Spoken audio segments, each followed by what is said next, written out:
Puis j'ai fait un post le lendemain sur les médias sociaux. J'ai dit, j'ai fait mon premier et dernier show avec Jean Leloup. Ah Puis ouais. ça a arrêté là, tu sais. J'ai énormément de respect pour Jean, pour son œuvre, puis tout. Ouais, c'est ça, là, t'as compté beaucoup d'affaires, mais il y en a une aussi qui m'a accroché tout à l'heure, c'est t'as parlé que t'as fait de la tournée avec Jean Leloup. En fait, j'ai fait un show avec Jean Leloup.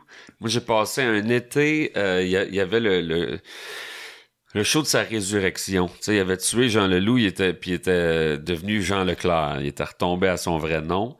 Puis là, il faisait un show à Québec qui était supposé être dehors, que finalement, ça s'est ramassé au Colisée. Puis là, c'était la résurrection de Jean Leloup. Ça, c'est-tu le fameux show? Ouais, qui envoyait chier tout le monde, puis tout, là, c'est ce show-là. Puis... Toi, t'as vécu ça de l'intérieur. Ouais, moi, écoute, mais c'est une longue histoire, là. Il en parle, il y a un livre sur Jean Leloup qui est sorti l'année passée, là.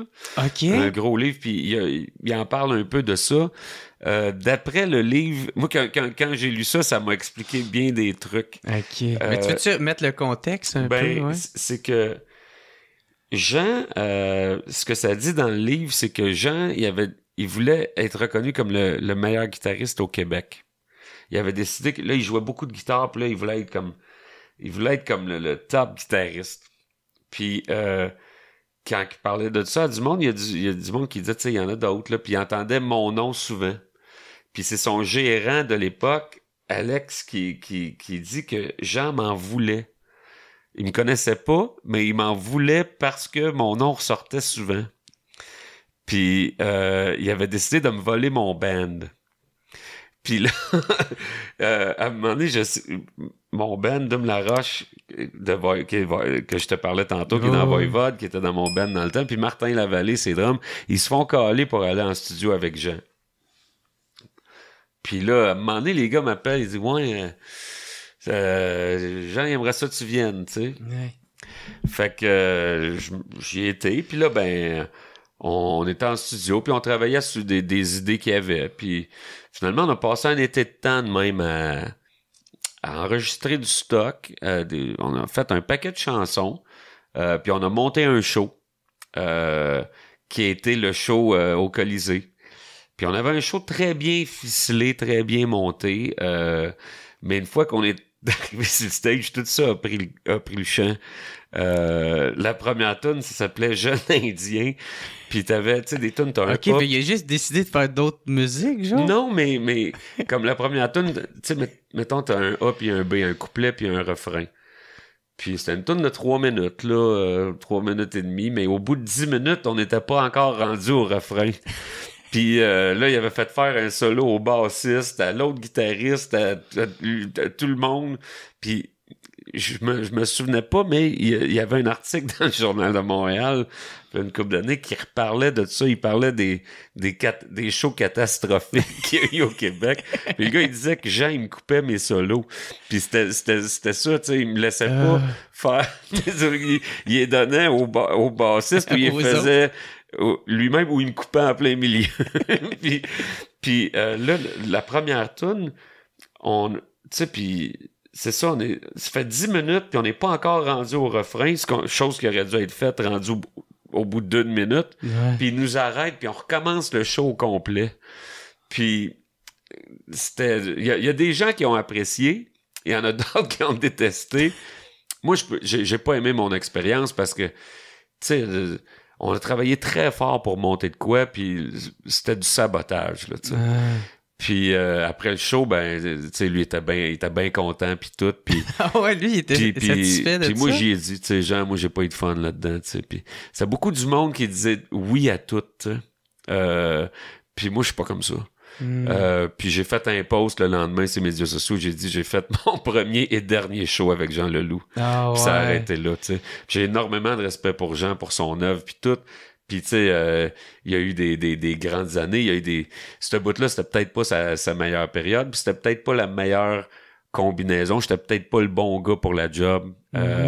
Mais j'ai fait ça. Puis, j'en garde quand même des très bons souvenirs, là, tu sais. Ouais, ça, tu comptes sans rien. Avec le temps, c'est ces affaires-là qui deviennent drôles, puis c'est ces histoires-là que je me souviens.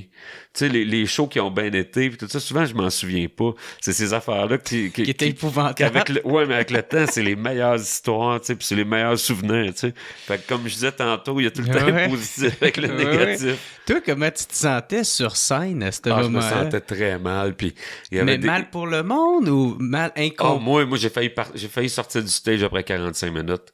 J'en avais ma claque. Ça a duré 3h30. OK, parce qu'il respectait rien, puis... Ben, pour moi, c'était un peu n'importe quoi. En tout cas, de ce que je me souviens, là, ça fait quand même longtemps. Là, c'était en 2008. Là. Puis, ils avaient décidé qu'on aurait des maquillages d'Amérindiens, puis ils nous avaient déguisés, puis tout. Puis finalement, là, il y avait une maquilleuse qui nous maquille, puis lui, il arrive avant, puis « Ah, c'est pas ça! » Puis là, il mettant ça d'en face, puis finalement, j'ai un white face. J'ai comme une face de mime, j'ai la face d'une blanche, puis c'était vraiment n'importe quoi. Puis, ben c'est ça, avec le temps, c'est drôle. Est-ce que tu sentais qu'il te jalousait?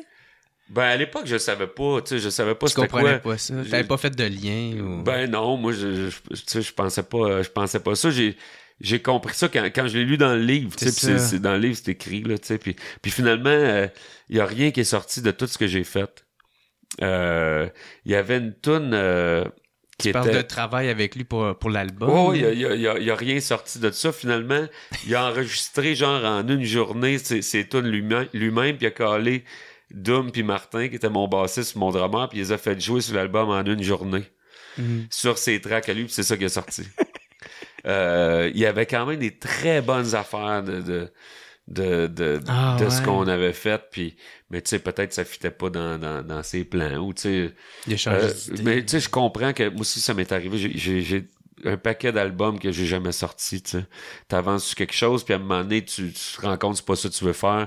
Des fois, t'es aussi bien de recommencer à zéro, puis moi, j'en veux pas pour ça, mais pas du tout, puis j'ai encore autant de respect pour Jean, là, tu sais, puis il y a eu des moments très drôles là-dedans.